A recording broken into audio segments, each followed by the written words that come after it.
민주당이 국민의힘 윤석열 후보를 향해 연일 정치 보복론을 제기하고 있죠. 윤 후보의 이른바 어퍼컷 세러머니를 놓고도 정치 보복을 예고한 게 아니냐 날을 세웠는데요. 윤 후보는 히틀러식 선동 정치라며 정면으로 반박하고 나섰습니다. 관련 내용을 톡쏘는 정치에서 짚어봅니다.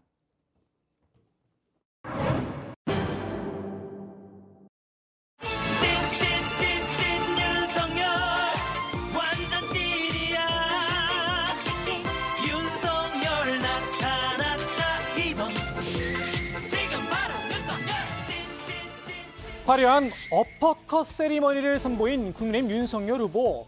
지금까지 봤던 대선 후보들과는 조금 다른 모습이죠. 손가락으로 기호를 표시하거나 하트를 만드는 정도가 일반적이었는데요. 윤 후보의 격정적인 몸짓에 정치권에선 설왕, 설레가 이어졌습니다. 일단 국민의힘에선 긍정적인 평가를 내놨습니다. 아주 활력 있는 모습이 우리 유권자들한테 좀 긍정적으로 비칠 거라고 저는 생각을 합니다. 반면 민주당에선 윤 후보의 어퍼컷을 정치 보복론과 연결을 시켰습니다. 윤석열 후보 유세 대부분의 내용이 문재인 정부에 대한 비판과 심판, 또 정권 교체를 강조했거든요. 그 끝에 승리하겠다고 그러면서 어퍼컷을 날렸단 말이에요. 문재인 정부를 한 방 먹이겠다 이런 뜻 아니겠습니까? 그러니까 본인이 공언했던 것처럼 보복 정치하겠다, 정치 보복하겠다 이것을 상징적으로 보여주는 것이다라고. 기승전 정치 보복. 요즘 민주당이 앞세우고 있는 프레임이기도 한데요.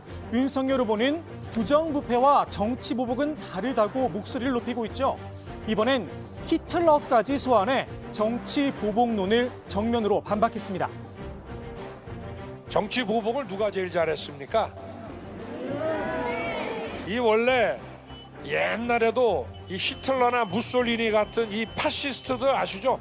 이 사람들이 뒤집어 씌우는 거는 세계 최고입니다. 자기가 쥔 죄 남한테 덮어 씌우고 자기 쥔 죄는 덮고 남은 짓지도 않은 죄 만들어서 선동하고, 이게 원래 파시스트들, 그하고 또 비슷한 공산주의자들, 이런 사람들이 하는 수법입니다, 이게. 한마디로 거짓 프레임이라는 건데요. 히틀러와 무솔리니 문재인 대통령을 겨냥한 걸까요? 아니면 민주당 이재명 후보일까요? 어제는 정권 전체가 공범이다, 날을 세우기도 했죠. 이 정권 어떻게 되고 있습니까? 여러분 다 보셨죠? 사건 다 덮죠? 왜 그렇겠습니까? 특정인의 비리가 아니라 정권 전체가 함께 저지른 공범이기 때문에 이런 거 아닙니까? 제가 볼 때는 객관적으로 봐서 이 민주당 정권은 정상이 아닙니다. 오랜 세월 집권해서 이권 나눠먹은 카르텔, 기득권 세력, 제가 아무에게도 부채가 없는 만큼 국민을 위해서 박살내겠습니다. 윤 후보의 공세, 일단은 이 후보에게 집중됐습니다. 이 후보의 정치적 기반인 경기도를 돌며 대장동 문제를 강하게 비판한 겁니다. 유능한 경제 대통령이라고요? 3억 5천 들고 들어온 사람한테 도시개발 사업에서 1조 가까운 돈을, 8,500억이라는 돈을 받아가게 만든 대단히 유능한 그런 사람인 거는 맞는 것 같습니다. 그런데 이걸 왜 김만배 일당에게만 줍니까? 모든 시민들이 함께 나눠야죠. 시장하고 지사하면 다 유능한 겁니까? 불법에 유능한 겁니까? 여러분 다 보셨죠? 제가 말 안 해도 아시겠죠? 윤 후보의 부정부패 청산에 대한 의지, 사법개혁안에 고스란히 담아냈죠. 법무부 장관의 수사지휘권을 없애고 검찰에 예산권까지 주겠다는 건데요.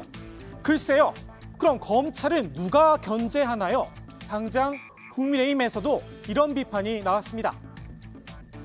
적어도 검찰공화국 소리를 듣는 일이 없도록 뭔가 운영이나 제도적으로 안전장치를 마련하지 않으면 이거는 다른 위험을 불러올 수 있다, 이렇게 생각합니다. 검찰 밖 세상 물정을 너무 모른다, 우려도 제기됐죠. 평생을 검찰이라는 높고 두터운 벽 속에서만 지내서 그런지 울타리 밖의 세상 물정을 너무 모른다. 이것은 국정 최고 책임자로서 아주 위험할 수 있다. 그런 얘기를 한 일이 있어요. 부정부패 척결과 대장동 공세, 민주당에선 윤 후보가 과거에 집착하고 있다 날을 세웠는데요. 국민을 향해서 던지는 메시지를 봐도 우리는 통합이고 미래고 비전이고요. 윤석열 후보는 과거고 분열이고 굉장히 좀 상반돼 있습니다.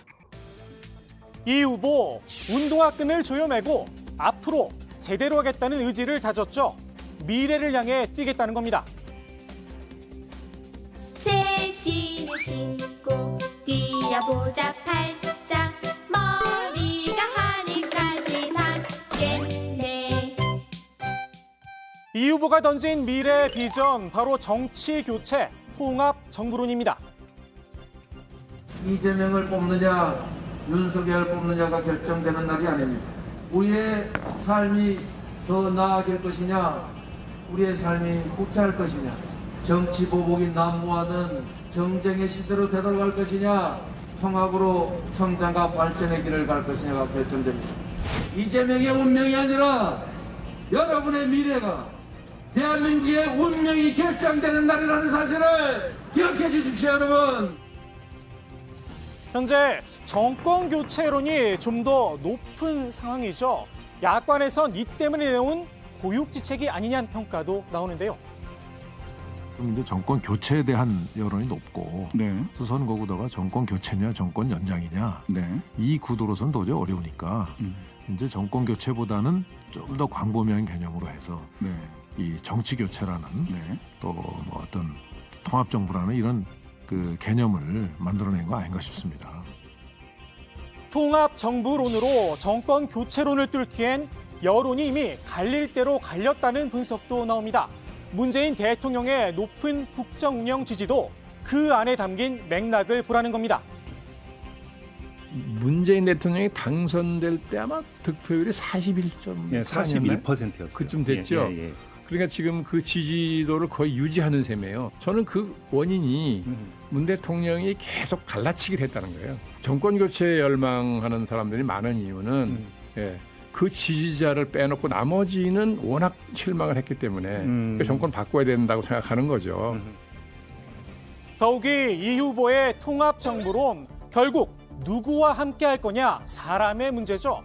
민주당이 러브콜을 보냈던 국민의당 안철수 후보, 국민의힘 윤석열 후보에게 먼저 단일화를 제안한 상태입니다.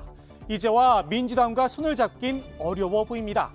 국민의힘 유승민 전 의원도 마찬가지입니다. 오늘 윤 후보와 만나 손을 맞잡았습니다. 정권 교체를 위해서 백의종군하면서 협력하겠다. 그 생각 그대로 갖고 있고 오늘 후보님께도 그 말씀을 다시 한번 확인해 드렸습니다. 아무 조건도 없고 직책도 없이 열심히 돕겠다. 보수 정치의 혁신, 그걸 위해서 우리 보수 정당의 후보로 나오신 윤석열 후보께서 앞으로 대통령도 정치 혁신을 위해서 굉장히 중요한 역할을 하기 때문에 꼭 승리하시기를 기원한다는 말씀을 드렸습니다. 국민의힘에선 드디어 원팀이 완성됐다 기대감을 표시했는데요. 유승민 대표가 특히 뭐 정책 면에서 굉장히 강점이 있고 특히 경제 정책 면에서 강점이 있고 또 굉장히 이 중도적인 이미지가 강한 만큼 우리 당과 후보에 큰 보탬이 될 수 있을 거라 이렇게 생각을 합니다. 민주당은 애써 평가절하했습니다. 원팀 구성 늦어도 너무 늦었다는 겁니다. 선거는 1단계가 원팀을 만드는 겁니다. 그다음에 2단계가 드림팀을 만드는 겁니다. 원팀 내에서도 일 잘하는 사람을 뽑아가는 겁니다. 3단계가 우승팀을 만드는 건데 저는 민주당은 3단계에 진입을 했다고 생각하는데 이제 국민의힘은 1단계에 원팀을 이제서야 만들고 있는 거니까. 민주당은 유 전 의원에게 러브콜을 보냈던 것도 원론적인 입장이었을 뿐이다 한 발 뺐는데요. 국민의힘 생각은 좀 다릅니다. 약간의 그 분열 책동으로 보여질 수 있는 분열 책동으로 오해받을 수 있는 그런 운동이거든요. 그래서 뭐 별로 좋아 보이진 않고 그 오히려 거론된 분들이 불쾌하게 생각할 가능성도 있거든요. 크게 예의는 아니라고 생각합니다. 유 전 의원의 생각이 중요하겠죠. 한마디로 어이가 없다는 입장인데요. 대선을 코앞에 두고서 왜 특정인을 거명하는지 모르겠다며 불쾌감을 표시했습니다. 민주당 이런 생각이 아니었을까요? 오늘의 톡쏘는 한마디 속담으로 마무리하겠습니다. 못 먹는 감 찔러나 본다.